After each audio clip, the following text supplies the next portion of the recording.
as a percentage of the original money or as the actual dollar amount. We prefer to use the actual dollar amount, so that because we know, you know when you've gotten your money back.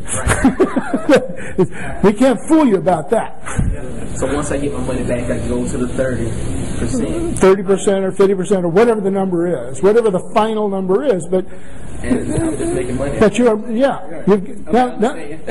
then you give me that money. Right. And I'll do that again for you. Right. Okay? Right. Exactly. You just make it out to the Gary Tharp Retirement Fund, a Delaware corporation. I'm thinking about talking to him. Okay.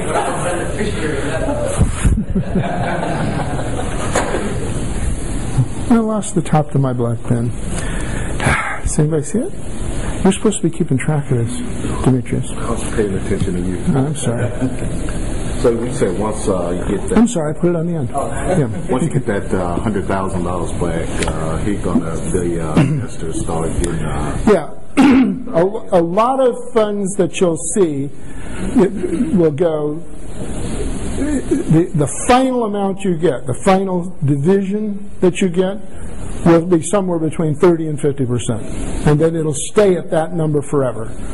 But as the investor, I start keeping those returns to get my money back. Okay.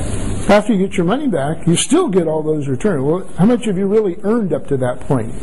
Nothing. Zero. You just gotten your investment back. That's right. Now you got your investment back. You can go invest it with that amount again in something else, but forever after that, you're going to get 30% return. Yeah, that's what I thought. Are you okay with that? Are you okay with making money 5 years later after you got your money in your What part of that? It might not be 30%. It might be 50%. Yeah. Yeah. Where's he coming from? How do I arrive as a layman that don't understand half the stuff you're talking? Okay, but I'm humble enough to say that. Trust me. Okay? Trust me. I gave you $100,000. Now a couple of years later, you said, "Look, man, here's your $100,000 back." Yeah. Now, after I got my $100,000 back, I'm happy, but I only got my $100,000 back. I said I gave you $100 for 2 years. Exactly. I expected more than $100. Okay. First of all, John, you got a preferred return that is almost always going to be higher than whatever other safe investment. After that deal was made. I'm sorry.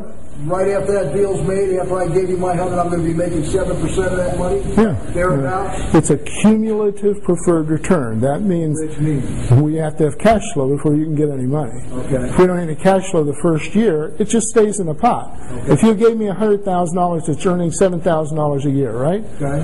Let's suppose the first year there's no cash. There's not enough cash flow to pay anything out. So now you're going to leave that $7,000.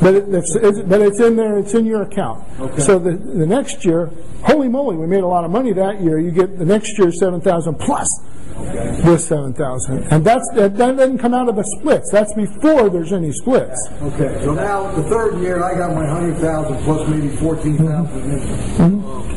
Now you're telling me we still got money in that pot, and I'm partner for. Yeah. You're going to give me 30% or whatever the number. Or whatever the number is. Okay. The 30% is on what net? 30% of the 30% or 50% of the actual cash flows of the property. The cash flows. No. Of the cash flow. Depending on what model. Okay. The cash flow. Of the cash flow itself. 30% of the cash flow. Exactly. Yeah. Right. Now, by the way, this usually, in our deals anyway, it usually happens. It can happen very quickly. The 14 East Washington building I bought in 2009.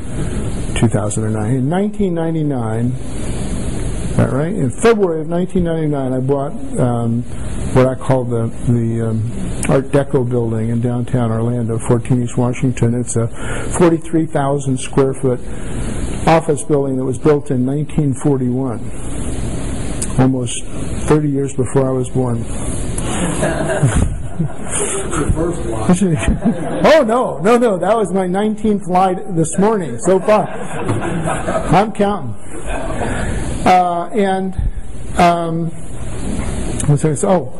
We raised $1.2 million on that project. In November of that, now we bought the building was only 17% rented when we took possession. But we'd been doing leasing since we had started it under contract, and so by the time we had to close, we had enough leases generated to fill about 63% of the building.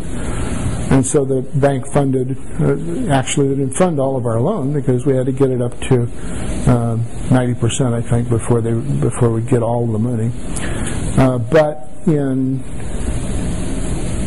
November of that same year, 9 months later, it was full. We had a new bank in it, and because the bank moved out of it. The bank moved out of this building and sold it to us, and they had occupied 85% of the building. So we had to fill it back up, and we did a little paint up, fix up, but they really kept the property up, so we didn't have much of that. We didn't have much to fix up.